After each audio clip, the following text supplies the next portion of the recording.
All right, ladies and gentlemen, you are Locked On Falcons. I'm your host, Aaron Freeman. And today we are talking about the best bets you can make on the defensive side of the ball, whether or not the Falcons cornerbacks will live up to the hype, whether or not this pass rush will make significant gains, and if the middle of this Falcons defense is improved in 2022. You are Locked On Falcons, your daily Atlanta Falcons podcast. Part of the Locked On Podcast Network, your team every day.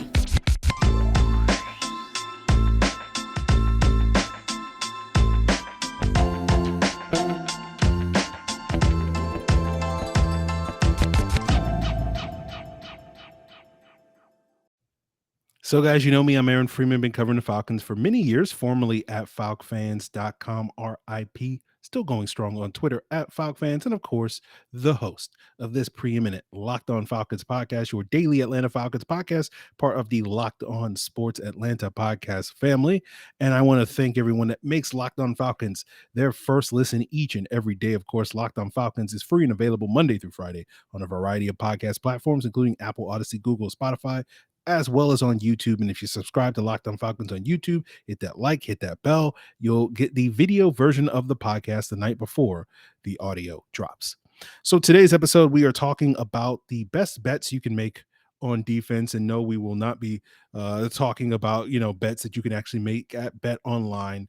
This is sort of piggybacking on something that we did on July 1st, where we did the positional breakdowns on the offense, and we did the episode where the best bets you can make at the offense, looking at some of the key storylines heading into the season, some of the key question marks heading into the season. If you've been listening to these positional breakdowns that we've done on both offense and defense last week, I have the big question of the season for each position group. And so basically today's episode for the defensive side of the ball, we'll be focusing primarily on those big questions and kind of ranking them in order of most likely to happen to least likely to happen, with a couple of other concerns mixed in for the offense. That was like, durability and continuity along the offensive line. But we'll start for the most likely outcome and the best bets that you can make in terms of the improvements that this defense is expected to make this upcoming season. We'll start off with arguably the strongest position on the entire roster.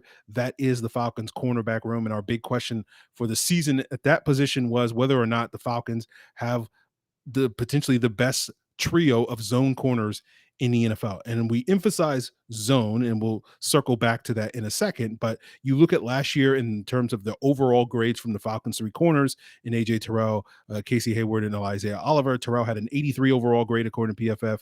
Hayward was 77. Oliver was 73. And I don't think there's really any compelling reasons to think that we will see significant drop off in those grades this season for any of those guys, especially Hayward and Terrell.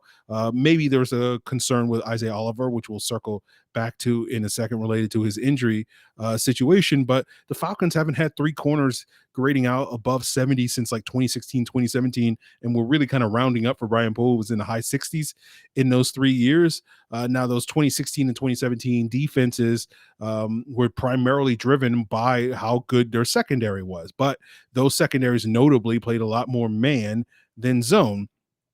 And as I've discussed before, in terms of the Falcons' uses of man versus zone, beyond sort of situationally, like on third downs and in the red zone, where the Falcons like to use a lot of man coverage, last year, looking at their propensity to play man versus zone, it was zone very early in the season, zone very late in the season, but man in the middle of the season. And I think that's primarily driven by the fact that there were certain individual matchups where the Falcons felt like they could man up the opposing team wide receivers, games like the Saints game, among others. And then there were other games, particularly during that middle stretch of the season, where the Falcons, I think, played a lot more man because they were trying to simplify things for all the rookies that were stepping in for an injured Isaiah Oliver by playing more man coverage and not doing all the complex things that Dean Pease likes to do with his disguise out of zone and whatnot, which gets us to the Isaiah Oliver point.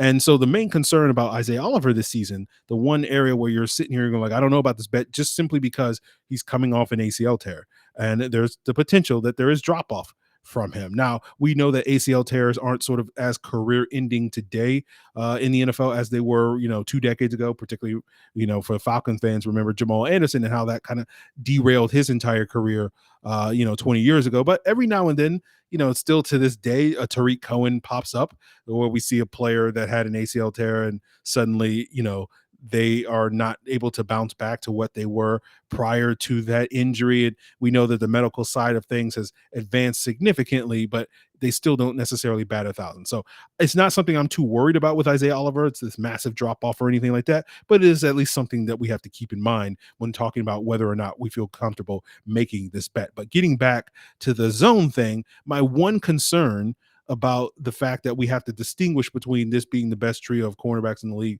in zone and not necessarily the best trio in man is I don't know how much having the premier zone corner trio kind of moves the needle. It moves it some, certainly, but I don't know if it moves it in the ways that we want it to be moved for the defense as a whole, because I look at the other team that could potentially claim that championship belt. This is probably the Philadelphia Eagles based off of their cornerbacks and Darius Slay, James Bradbury, and Avonte Maddox's zone coverage grades a year ago to PFF. I know Steven Nelson was their cornerback too last year, but notably in 2021, the Eagles had the worst pass defense that they've had in like a decade, despite having good zone cornerbacks. And then this offseason, even though they did go out there and get James Bradbury, the focus of their defensive improvement was on the front with Jordan Davis, Hassan Reddick, etc.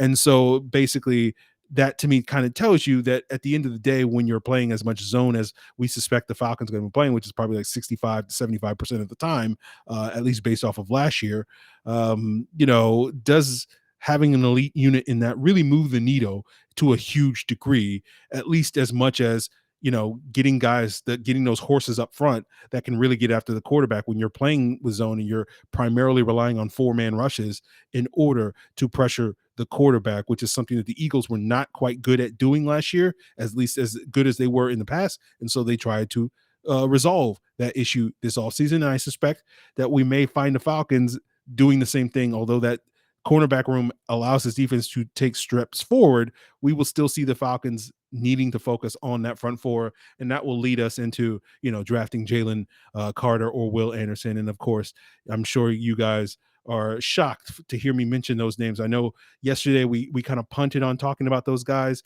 due to the special teams. I couldn't find a way to work that in, but we're going to have to start a ticker. Once I get more advanced with the video side of things, we'll get a ticker up there in the corner or something.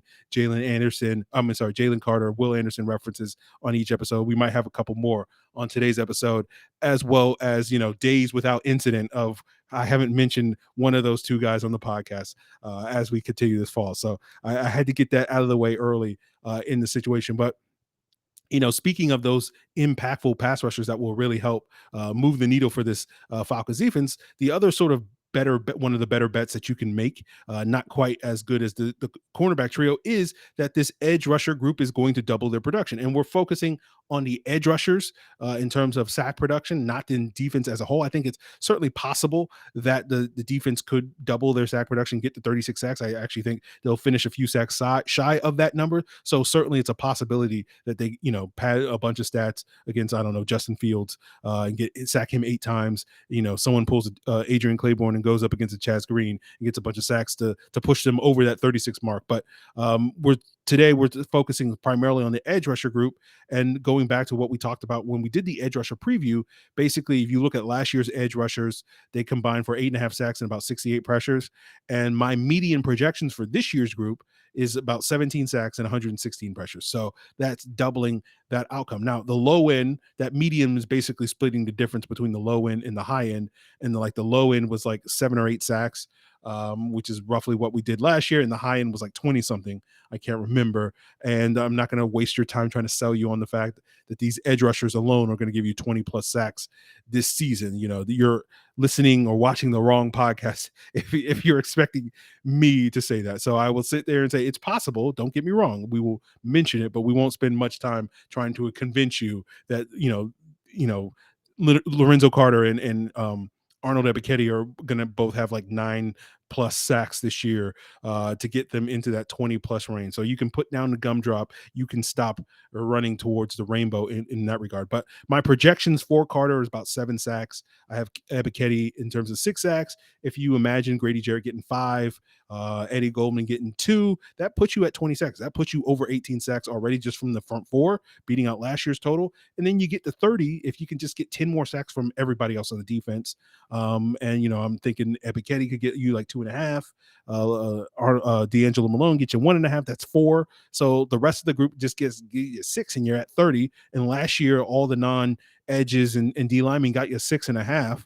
And we know that Dean Pease loves to bring that pressure from the second level from different areas, corners, safeties, linebackers, etc. So it's very likely to me then that you will probably get those 6 to 10 sacks you need from that second level this upcoming season to break 30 and probably get into that 30 to 32 range. I talked about how Dean Pease wants to bring those 4-man pressures with those Sims and those creepers earlier, in June last month. I'll link to that up in the card above if you want to check out that episode. So I think it's a pretty good bet that we should at least get to 30 to 32 is about where I'm kind of projecting it. So only a few more to get to 36. It's still possible that they could finish in the 25 to 28 range in terms of sacks. I think they'll get significantly more than 18 this season, but maybe not a huge amount more. And 25 to 28 sacks will get you in the bottom 5 in terms of sack total most years. 30 to 32 gets you in the bottom 10 to the bottom 12 range. And so sort of that's kind of the general theme where this defense, in terms of the strides I expect them to make this season, is like in a lot of areas last year, they were 29th or 30th in a lot of defensive metrics, on that side of the ball, 32nd, obviously, in terms of their sack production. And this year, I'm kind of hoping that, in a lot of these areas, with a couple of exceptions, that they're like 22nd and 24th, and moving up 5 to 7 spots isn't necessarily going to get you a parade down Peachtree, but it does give you some momentum going into next year when you're going out there and drafting those difference makers in, Will Anderson and Jalen Carter. And yes, I will keep bringing it up as much as I possibly can on this podcast for the next couple of months. And to me, like, this season is really about which role players are keepers, right? Like, that's kind of the overall theme on the defensive side of the ball. And then next year, you hope you find those role players, and then next year is all about finding those difference makers, the Will Andersons, the Jalen Carters, etc. So that's we'll leave that part of it. And speaking of role players, we'll talk a little bit more as we continue today's episode, talking about Eddie Goldman and what role and how well he'll fulfill his role on the team, and whether or not that's going to help Grady Jarrett have a bounce back year as the next possible best bets that we can make on the defensive side of the ball as we continue today's Locked On Falcons episode, guys. But before we get there, I want to plug the Locked On Sports Atlanta podcast family, which Locked On Falcons and Locked On Braves and Locked On Hawks are all part of, as well as if you subscribe to Locked On Sports Atlanta on your preferred podcast platform, Apple, Odyssey, Google, Spotify, and YouTube, you will get 3 different shows giving you 4 different perspectives, not only on local Atlanta and Georgia sports, but also national sports. That's A to Z with Mark Zinno, Hitting Hard with John Chuckery, and ATL Day Ones with Jarvis Davis and Tunitra Batiste. Find them on your preferred podcast platform, and if you subscribe to Locked On Sports Atlanta on YouTube, you will get the Braves postcast presented by Locked On Braves, breaking down every Atlanta Braves win and loss this season. Guys, I also want to tell you about a situation that so many of us are familiar with when money can be a little tight, things get a little bit stressful, you're living paycheck to paycheck, and any sort of unexpected expenses can come up and completely, ruin your month or ruin your year. I know for me, the thing that I've consistently worried about over the years when those situations is my car, given that it's a little bit older and the maintenance fees tend to go up as it ages. But now I don't have to worry about that because Dave can get me out of those stressful pinches. And Dave is not a person. Dave is a banking app that can help you get up to $500 instantly with extra cash. There's no interest, no credit check needed. Millions have already downloaded the Dave app, and you can too. Just head on over to the App Store and download Dave, that's DAVE, and sign up for an extra cash account and get up to $500 instantly. For terms and conditions, go to dave.com/legal. Instant transfer fees apply. Banking provided by Evolve, member FDIC. Trust me, your future you will thank you. So, guys, before we get into the conversation about Eddie Goldman and what he can do this season as one of the better bets that we can make for the defense this year, I do want to remind you that if you haven't checked it out, Monday on starting on the Locked On NFL feed is the top 50 breakdown, where odds makers like Bet Online are ranking the top 50 players that move the needle in terms of the odds, which include a Falcon or two, and you will hear the various local experts on the Locked On football side of things, breaking down each of those things, disagreeing, agreeing with some of those rankings. It'll be very interesting. We're in the world of Madden rankings and all that. So find out at least some actual experts talking about actual football players and not being upset about pixels online. I know, I shouldn't be alienating my audience that are big Madden fans, do you, but also check out the NFL top 50, on Locked On NFL. So that started on Monday and that's going all week long. So make sure you subscribe to Locked On NFL on your preferred podcast platform. So let's talk about Eddie Goldman and how good he will be, right? That's one of the big questions for the defensive line group.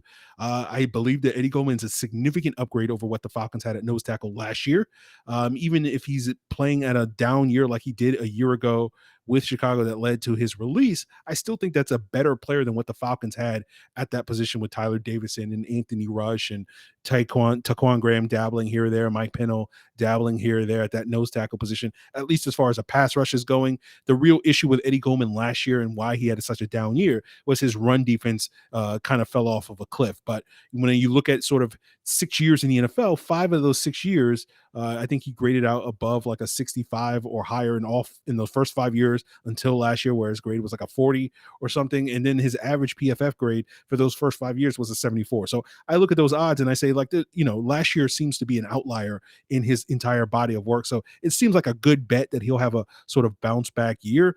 But it does raise concerns, something that we haven't really talked about when we've talked about Eddie Goldman on this podcast in the past, is the one concern that at least I know Bears fans online sort of express and questioning whether or not Eddie Goldman was really committed to playing football last year coming off of the COVID year. And the reason why you haven't heard me talk about that is, in general, I don't like talking about players' heart or commitment or all those various things they want to. It just is one of those things that you just don't know enough information about. An example of that, that maybe I'm being talking out of turn when I use this example, but like I remember there was a stretch of games at the beginning of December last year where Chris Lindstrom did not play particularly well for like 3 weeks in a row, and then in the 4th week his mother passed away from cancer, from what I understand. And whether those two things are directly related or not, I can only speculate and I won't. But like, you look at those situations, it's like sometimes players are going through stuff and they're human beings too. So like, I don't know how much of that when it comes to Eddie Goldman was due to circumstances that are unknown to us, rather than just simply saying, oh, he just didn't have his heart in the football. But then I look at the situation, because I know a Bears fan who was surprised that Eddie Goldman wound up signing with the Falcons when he did, because he just assumed that he was done playing football because he went so long without signing. And the fact that Eddie Goldman signed for a veteran minimum contract suggest to you that he's not in it just simply to keep getting them checks, that he's in it to try to bounce back and have a rebound season, so that if he is going to get some checks, he's going to get a much bigger check in 2023 than what he's getting in 2022. So that's part of the reason why I'm not as willing to buy in on this notion of Eddie Goldman doesn't have that commitment to football anymore, or whatever the case may be. But just in general, I don't like commenting on that. So we'll sort of see on that front, but it's worth mentioning and discussing. To me, the main concern with Eddie Goldman not necessarily reaching his potential here in Atlanta and looking like the player he was in those first 5 years in Chicago, to me, I'm more concerned with nagging injuries than necessarily his commitment to football in that regard. But we'll just sort of see how that plays out. We hope that Eddie Goldman, allows Grady Jarrett to have a better year, and that's going to be our next best bet that we're going to make in terms of Grady Jarrett having a bounce back year. And when we use bounce back, we're talking about him having a better year than he had a year ago, which was arguably the worst season he's had going back to his rookie season where he barely played. And so, again, I'm not necessarily expecting Grady Jarrett to plead that top 5 D tackle, that top 3 D tackle, interior D lineman that he was at his peak in the previous years. But I think he's a player that is still going to have a much more productive season. But the reason why I'm not as convinced that he's going to just go right back to what he was, in part, is due to the scheme. And this part is due to the fact that I think NFL teams will still double him. Now, I think NFL teams will pay for that choice a lot more this year, given all the one-on-ones that we'll see elsewhere where the Falcons have actual competent NFL players like Eddie Goldman and Lorenzo Carter and hopefully Arnold Ebiketie, in those one-on-one situations as Grady Jarrett's getting those double teams, and those guys will win their one-on-ones more often. But you're not looking at a bunch of superstars. And this is where we go ding, because this is where Jalen Carter and Will Anderson, if you get those superstars, all of a sudden NFL teams are going to be much more worried about doing that, because those guys are legit, superstars and whatnot, or at least have the potential to be that. And so then teams will definitely pay and be much less inclined to doubling Grady Jarrett in those situations. But as far as the scheme fit goes, it's not as if like, oh, he's a square peg in a round hole. We've seen a similar player in Jarrell Casey have success in the scheme, and so I'm expecting Grady Jarrett to have a year comparable to what we saw with Jarrell Casey. But the notable thing about Jarrell Casey, it wasn't as if like the scheme in the 2 years that he played under Dean Pease in Tennessee was bringing out the best football we had seen of Jarrell Casey in his NFL career. Now, granted, some of that is owed to the fact that he's a little older, but he's about the same age then in 2018 when Dean Pease took over that defense as Grady Jarrett is today. But it's one of those things where like Jarrell Casey was very good, but he wasn't necessarily like top 5 D tackle good. That's kind of the point I make. So Grady Jarrett will have a bounce back year, but it depends on how you define bounce back. Bounce back meaning he's going to be like one of the top 20, 25 D tackles in the league from, that standpoint. Yeah. Bounce back in terms of him being a top 5 D tackle. Okay. Maybe we'll pump the brakes a little bit on that. So those to me are the better bets that you can make, along the D line, at the edge rusher position, at the cornerback position. And I'm really hoping that these moves kind of help better facilitate this defensive improvement that we're expecting to see this upcoming season. And then the rest of the bets, I won't say they're bad bets, but to me, they're much more toss-ups. And maybe it's my bias, but they're not as meaningful. If they do come true, that's great. If they don't come true, I think the defense is still going to be fine. Just we'll have a couple more holes that they'll have to plug in, and those focus on the linebacker position, the safety position, and as well as the cornerback depth. And we'll get into those lesser bets as we wrap up today's episode, guys. But I want to tell you about the protein bar that tastes just like a candy bar. And of course, longtime listeners know I'm talking to you about Built Bar, but Built Bars are even better than the candy bar, because Built Bars not only taste good, they're good for you since they're low in sugar, calories, and carbs, but high in protein and fiber. And Built Bar is always unveiling limited time flavors. Probably by the time most of you guys are checking this out, they've just launched the new s'mores flavor. You also can go and check out the coconut brownie chunk flavor. Coconut brownie chunk was Built Bar's best flavor according to their 2020 March Madness, best flavor poll. And now they're adding puffs to it with that sort of chewy, fluffy, marshmallowy goodness that's covered in 100% real chocolate. And all Built Bar flavors are covered in 100% real chocolate. So find your favorite, order one of these limited time options, or get your tried and trues like coconut almond or peanut butter brownie or cookies and cream by heading over to built.com and use the promo code LOCKED15, and you'll get 15% off your order. That's LOCKED15, LOCKED15 for 15% off at built.com. So wrapping up today's, talking about some of the toss-up bets, for this defense this season. And we'll start with the linebacker position. And sort of the question we have for there is, will sort of the new faces with sort of basically 3 new guys in Troy Anderson, Rashaan Evans, and Nick Kwiatkowski lead to this unit being better, more consistent, or being upgraded is certainly a question. I certainly think it's possible, but sort of my expectations are probably more accurately my hopes are that you're probably going to get a wash from this group, right? Like, I think you're getting upgrades, particularly with Kwiatkowski and Evans, who I expect will be the week 1 starters. You're getting better run defenders from what you had a year ago with Foye Oluokun and Deion Jones, but you're probably getting worse coverage guys. And that's where kind of Troy Anderson and Michael Walker sort of figure into it, because my expectations is those guys will get some opportunities in the nickel to help try to offset that. But it's kind of like you're throwing 4 guys out there and hoping that the combination of those 4 give you sort of 2 complete linebackers. And that's not necessarily a great bet in my eyes. Certainly it's a possibility that, the whole is greater than the sum of its parts, or whatever that version of that, idiom or quote is. I don't know exactly how it goes. But I think that's certainly a possibility, but I don't know if, I've heard of running back committees where you can have, three or four guys rotating in there, and they add up to be greater than the sum of their parts. But you don't necessarily hear that often happening at the linebacker position. I think there's a reason for that, which is why I'm kind of expecting it to be kind of a wash, is sort of the better case scenario, but certainly a possibility that they're upgrading. The next position we'll talk about is the safety position, and talking about upgrades, whether or not these young safeties with Richie Grant and Jalen Hawkins expected to be the starters this year, taking over for Eric Harris and Deron Harmon, are those guys going to be upgrades? And one of the things we talked about in the safety breakdown is my expectations that you'll probably see more splash plays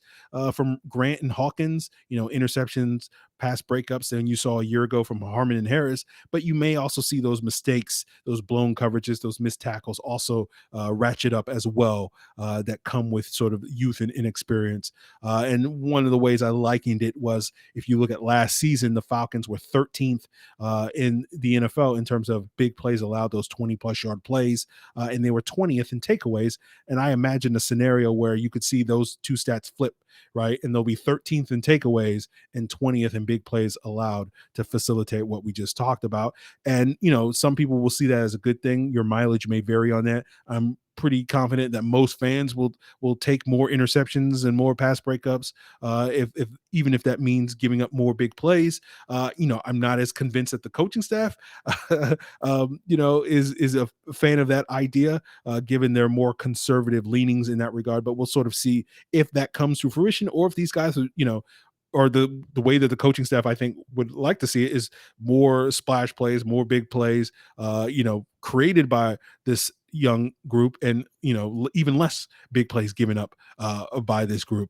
So we'll see if they get their wish in that regard. And the sort of the last thing that we'll talk about, the last bet that we'll make, that to me just is still a toss up. Again, not saying it's a bad bet or anything, we just don't know, right? And that's going to be sort of if there's cornerback depth developed, because this is the time of year where specifically, I tend to worry a little bit more about depth than your average fan.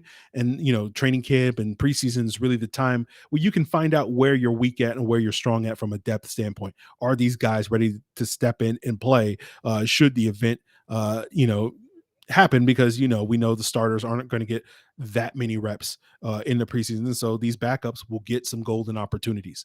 At least that's what should happen, assuming Arthur Smith actually plays some of these backups in the preseason, which he refused to do last year. But he's already made promises, and we're going to hold him to that. That he will change that approach this summer. But I think the concern you have is, and the reason why this is a concern to me, because I've seen Falcon seasons get derailed simply because they don't have adequate depth.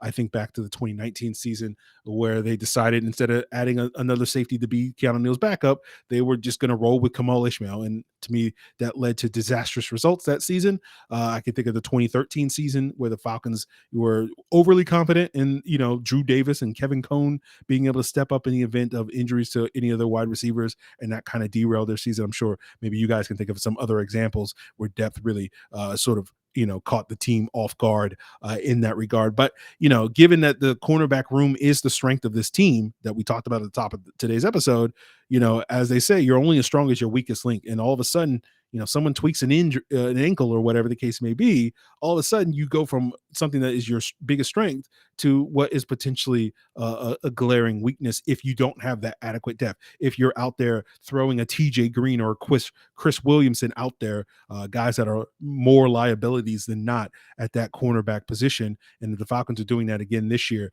that's going to spell trouble for them. That sort of mitigates all their strengths that they may have at that cornerback position. And we'll see if D. Alford and Darren Hall and somebody else already on this roster, or somebody else that they pick up along the way, are capable of stepping up and giving you more value than that. But it is a legit concern for me. Now, I know there are some of you out there that don't like hearing me talk about injuries because you think it's a jinx, which I just kind of find silly, because like, football is the most violent sport, one of the most violent sports ever invented by human beings. Injuries do happen. It's a sport that, not to be glib about this, but like, based off of the information we know today, suspect there's like over a 90% chance that if you play football for a certain amount of years, you're going to wind up with brain damage. And yet, me talking about someone, twisting an ankle or somehow is a jinx or whatever the case may be. It just feels silly to me to not talk about injuries and not talk about the value of depth and having that on the roster, particularly during this time of year where hopefully, again, hopefully, this is the only time you get to see these backups for extended reps. But we know that's not going to be the case. So it's worth having that conversation about these guys. So that's kind of how I feel about it. And that's kind of where we'll leave it today. Again, I think the defense overall is moving in the right direction. It's just a question of how big a leap that is. Again, I don't think this is a complete defense. I don't think this is a playoff defense quite yet. Maybe in a year or two, with Will Anderson or Jalen Carter. Again, got to do it. We might be having a different conversation about that if we can continue to build off of these strengths and solidify some of these weaknesses. But as I said earlier, like to me, a lot of this year is like, okay, which of these safeties are worth keeping, long term as a starter?